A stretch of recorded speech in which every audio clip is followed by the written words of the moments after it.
Hello guys, good evening. সবাই কেমন আছো? আশা করি তোমার সবাই ভালো আছে। আর আমি খুব ভালো আছি।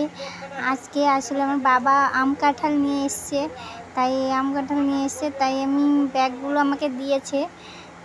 আমি সেই ব্যাগগুলো খুলে দেখছি কি কি নিয়ে এসছে।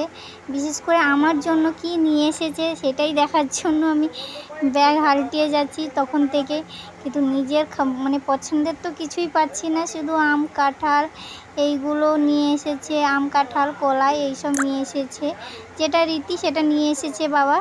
কিন্তু আমার জন্য কী নিয়ে এসেছে সেটাই অবশেষে আমি পেয়ে গেলাম আমার খাওয়ার।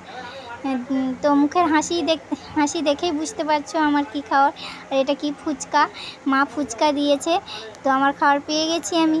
আমার খুব আনন্দ হয়ে গেছে, আমার তো খুব আনন্দ লাগছে, তাই ফুচকা পেয়ে গেছি আমি। তো আর কিছুই না, আরও কী কী এনেছে আমি সেটাই দেখছি ব্যাগে, ঠিক আছে। আর এটা পেয়ারা পাঠিয়েছিল আমার মা আমার জন্য। কিন্তু আমি পেয়ারা, আম, কাঁঠাল এইসব খুব একটা পছন্দ করি না, তো ওগুলোর প্রতি আমার এতটাও আগ্রহ নেই। কিন্তু বেশি আগ্রহ কী বলো তো, আমার একটু এই ফুচকা, এই সিঙ্গাড়া, এই সব ঝাল টালের দিকে আগ্রহটা বেশি। মিষ্টি জিনিসের প্রতি এতটাও আমার কোনো ইন্টারেস্ট থাকে না। তো আমি সেইগুলো আমার বাবা যেইগুলো নিয়ে এসেছে সবগুলো দেখছিলাম, বার করছিলাম কি কি নিয়ে এসেছে সেটাই দেখছি। আর বাবারা কথা বলছে, আমি কথা বলছি তার মধ্যে। আর দেখতেই তো পাচ্ছো কি কথা বলছি আমি।